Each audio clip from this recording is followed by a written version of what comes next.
అందరికి నమస్కారం. నేను మీ సింగర్ దిలీప్ దేవగన్. ముందుగా నా పాటలను ఆదరించి నన్ను ఈ స్థాయిలో నిలబెట్టినటువంటి ప్రేక్షకులకి మరియు మీడియా మిత్రులందరికీ నమస్కారం అండి. నేను రీసెంట్గా ఏదైతే పోస్ట్ చేసినటువంటి ఒక ఫోటోని విపరీతంగా ట్రోల్ చేస్తున్నారు. అవునండి, నిజమే. నేను జాను త్వరలోనే పెళ్లి చేసుకోబోతున్నాము. మేము ఇష్టపడ్డాం, కలిసి బతకాలనుకుంటున్నాము. మేము ఎట్లాంటి తప్పు చేయలేదండి. మేము కలిసి బతకాలనుకుంటున్నాం అంతే. అండ్ మా ఇంట్లో ఒప్పుకున్నారు, మేము వాళ్ళ ఇంట్లో ఒప్పుకున్నారు. మేము చాలా ఇష్టపూర్వకంగానే మేము పెళ్లి చేసుకోబోతున్నాము. సో అనేక రకాల ట్రోల్స్, అనేక రకాల మాటలు అంటున్నారు మీడియాలో. అండ్ మేము ఎలాంటి తప్పు చేయలేదు.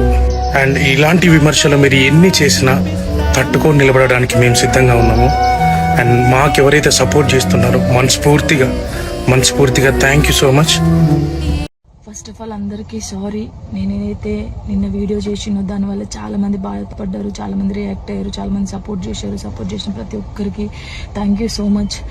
నేను చాలా రోజుల నుంచి అన్ని చూస్తూ ఉన్నా, నేను ఏది ఎప్పుడు పట్టించుకోలేక కానీ కొంచెం బాధ అనిపించి డిప్రెషన్లోకి వెళ్ళిపోయాను. ఎక్కడ నా ఫ్యామిలీ బాధపడుతారో నాకు చెప్పలేకుండా అని ఆ సిచ్యువేషన్లో అన్ని ఆలోచించి డిప్రెషన్లోకి వెళ్ళిపోయినా తప్ప నేను ఎవరికి భయపడేదాన్ని కాదు. భయపడితే ఈ స్టేజ్లో నేను ఉండేదాన్ని కాదు. నేను చాలా స్ట్రాంగ్ గర్ల్ని, మీ అందరికీ తెలుసు. ఇంకో విషయం, పెళ్లి గురించి అందరూ అవును నా పెళ్లి వల్ల మీకు ఏమైనా నష్టం ఉందా? లేదు కదా. నేను కొత్త లైఫ్ స్టార్ట్ చేయబోతున్నాను. నా కొడుకు నేను చాలా సంతోషంగా ఉండే, ఆ సంతోషంతోనే మీకు ఆన్సర్ నేను చెప్తా. నిన్న చేసిన వీడియోలు కూడా కొంతమంది మంచి తీసుకున్నారు, కొంతమంది చెడు తీసుకున్నారు. అది ఆగదు ఎప్పటికైనా ట్రోలింగ్స్ అనేది. నాకు అది అర్థమైంది. నేను దాన్ని పట్టించుకోవాల్సిన అవసరం నాకు లేదు.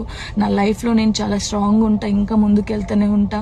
మీ జానక్ ఎప్పుడు స్ట్రాంగ్గానే ఉంటుంది. కొంచెం డిప్రెషన్లోకి వెళ్ళిపోయిన అంతకు మించి